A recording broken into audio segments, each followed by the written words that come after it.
bellissima giornata e siamo felicissimi di avere tutti i nostri bambini all'esterno del nostro istituto. Sono 972 bambini che oggi si divertono, giocano e pestano tanto basilico genovese. È la 6ª edizione di Contupesto.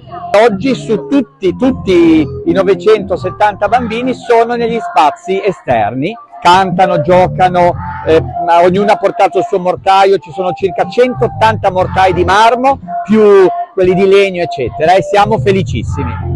Oggi con me i bambini faranno un laboratorio, faremo la pasta fatta a mano. La pasta fatta a mano con nonna Papera, e sì, proprio da Walt Disney, direttamente. Infatti ho preparato per loro una ricetta molto magica e storie e curiosità sulla pasta fatta a mano. Poi a un certo momento arriveranno le trofie, col pesto ce ne sarà per tutti.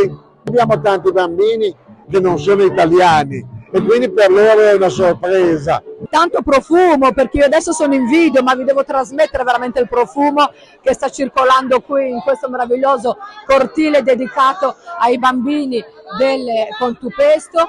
Proprio la cultura del pesto è stata inserita proprio anche nell'offerta formativa di questa scuola e quindi anche bene cercare di portare avanti, ecco, questa iniziativa che ogni anno vede registrare sempre più persone. Abbiamo anche il coinvolgimento degli ospiti della residenza protetta che esiste proprio qui a Contubernio d'Albertis e quindi è una festa davvero per tutti.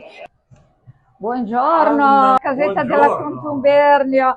Io ho un legame affettivo profondo con questa scuola. Abbiamo organizzato insieme anche una mostra a Palazzo Tursi, veleggiando su Genova. Vengo non solo come ambasciatrice di Genova nel mondo, ma soprattutto come vicepresidente dei Liguri nel mondo. Ho portato logicamente anche un gens ligustica. Ho scritto diverse poesie sul pesto e una filastrocca. E poi comunque nel mio libro avevo già scritto sul pesto, il basilico. I musicisti nelle sue strade non potevano mettere il pesto.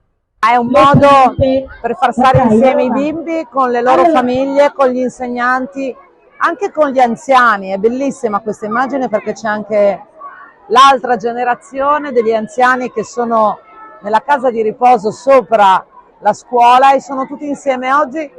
Nel nome di cosa? Nel nome del pesto, che vuol dire cultura, che vuol dire la nostra terra, che vuol dire Genova. È una giornata spettacolare da tutti i punti di vista, intanto perché è meraviglioso vedere tutti questi bambini contenti, allegri, con le magliette verdi, che imparano a fare il pesto e si rendono conto anche di quella che è la complessità, l'impegno e lo sforzo che noi dobbiamo mettere per garantire un prodotto di qualità che è un'eccellenza ed è un orgoglio della nostra città, ed è bello condividere tutto questo perché aiuta anche a sviluppare un senso di appartenenza e di orgoglio, di affetto verso la nostra città